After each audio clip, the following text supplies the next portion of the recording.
વડોદરાથી સમાચાર સુરસાગરમાં બોટિંગનો ઇજારો રદ કરવામાં આવ્યો છે। મ્યુનિસિપલ કમિશનરે ઇજારો રદ કર્યો છે। મ્યુનિસિપલ કમિશનરની સૂચના છતાં ચાલુ હતું બોટિંગ। તાત્કાલિક અસરથી કોન્ટ્રાક્ટ રદ કરાયો। હરણી બોટ દુર્ઘટનાને લઈને આ નિર્ણય કરવામાં આવ્યો છે। હાઇડ્રો ડ્રાઈવર્સ કંપની પાસે હતો ઇજારો। વધુ માહિતી ફરી એક વખત હાર્દિક પાસેથી મેળવીશું। હાર્દિક, જે રીતે અહેવાલ પ્રસારિત કર્યો હતો ત્યારબાદ આ એક્શન લેવામાં આવ્યું હોવાની જાણકારી છે। बिल्कुल तो सिद्धार्थ, हरणी बोट दुर्घटना बाद कलेक्टर सहित म्युनिसिपल कमिश्नरे बोटिंग सहित जे अन्य मनोरंजनना साधनो छे ते बंद करवाना आदेश आप्या हता। परंतु सुरसागर तळावमां नियम विरुद्ध जेने कोन्ट्राक्टर द्वारा बोटिंग चलाववामां आवतुं हतुं जे अंगेनो जे अहेवाल छे ते न्यूज 18 गुजराती द्वारा प्रसिद्ध करवामां આવ્યો હતો।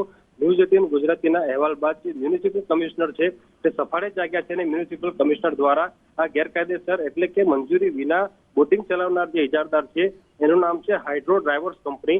તેનો ઇજારો જે છે તાત્કાલિક ધોરણે રદ કર્યો છે। ઉલ્લેખનીય બાબત છે કે જ્યારે 3 દિવસ પહેલા ન્યૂઝ 18 ગુજરાતી અહેવાલ પ્રસિદ્ધ કર્યો હતો ત્યારે જે આ ઓપરેટરો છે તેમના દ્વારા ઇન્સ્પેક્શનનું બહાનું આગળ ધરવામાં આવ્યું હતું, પરંતુ ઘટનાની ગંભીરતા જોતા મ્યુનિસિપલ કમિશનર દ્વારા તાત્કાલિક રૂપે આ જે કોન્ટ્રાક્ટરનો કોન્ટ્રાક્ટ છે તે રદ કરીને જે અન્ય કોન્ટ્રાક્ટરો છે તેઓને એક દાખલો બેસાડ્યો છે। આભાર સમગ્ર માહિતી બદલ હાર્દિક। તો જે રીતે હાલમાં જણાવવામાં આવ્યું છે એક દાખલો બેસાડવાનો પ્રયાસ કરવામાં આવ્યો છે, પરંતુ એક્શન લેવામાં પણ થોડો સમય વીતી ગયો। અહેવાલ પ્રસારિત કર્યો અને ત્યારબાદ આ એક્શન લેવામાં આવી છે। જૂનાગઢ પોલીસનો મહાતોડકાંડ। આરોપી પૂર્વ પીઆઈએ કરી આગોતરા જામીન અરજી। તરલ ભટ્ટે જૂનાગઢ ડિસ્ટ્રિક્ટ કોર્ટમાં કરી છે આગોતરા જામીન અરજી।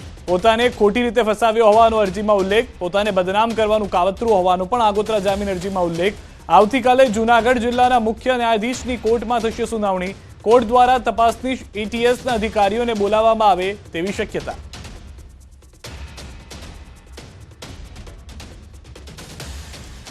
પોલીસ વિભાગમાં ખાલી જગ્યાઓ મામલે સરકારનું હાઈકોર્ટમાં સોગંદનામું। ટૂંક સમયમાં વિવિધ પદોની 12,000 જગ્યાઓ પર સરકાર કરશે ભરતી।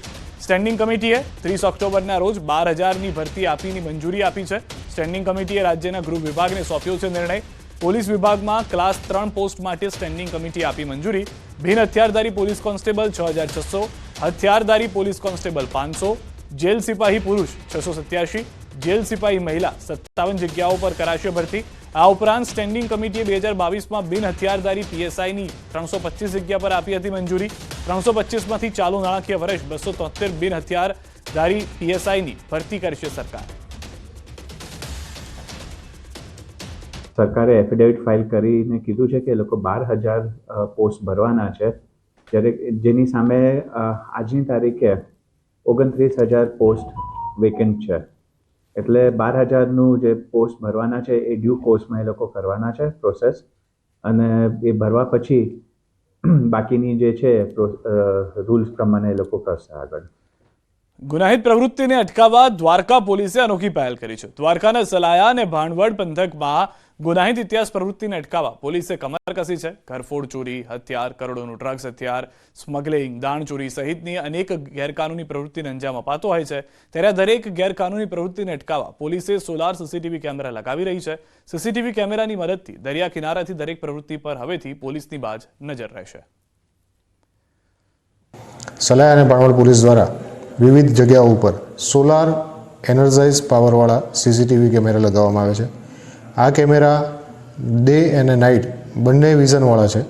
આ કેમેરા આવનારા સમયની અંદર ક્રાઇમ તેમજ ચોરીના બનાવોને ડિટેક્ટ કરવામાં અમારા પોલીસ તંત્રને ખૂબ જ ઉપયોગી સાબિત થનારા છે। અમદાવાદથી સમાચાર। ઉસ્માનપુરા નજીક લૂંટનો ભેદ ઉકેલવા પોલીસને સફળતા મળી છે। સમગ્ર કેસમાં પોલીસે 3 આરોપીની ધરપકડ કરી છે।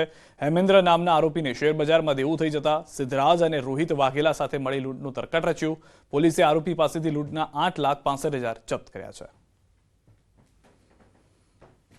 3 આરોપી છે, એમાં એક હેમેન્દ્ર સિંહ સોલંકી છે, જે અસિસ્ટન્ટ મેનેજર હતો એ જ પેટ્રોલ પંપમાં, એ પાછળ બેઠો હતો। આ પૈસાની થેલી એને પકડી રાખી હતી, તો એનું પણ ઇન્વોલ્વમેન્ટ હતું। અને એના સાથે 2 અગાઉના એમ્પ્લોય જે હાલ રજા પર હતા પેટ્રોલ પંપમાં, એમાં સિદ્ધરાજસિંહ વાઘેલા અને રોહિત યાદવ, એ 2 આરોપી હતા, જે આ ત્રણેયની સંડોવણી હતી અને એ લોકોએ આખી પ્લાનિંગ કરી હતી।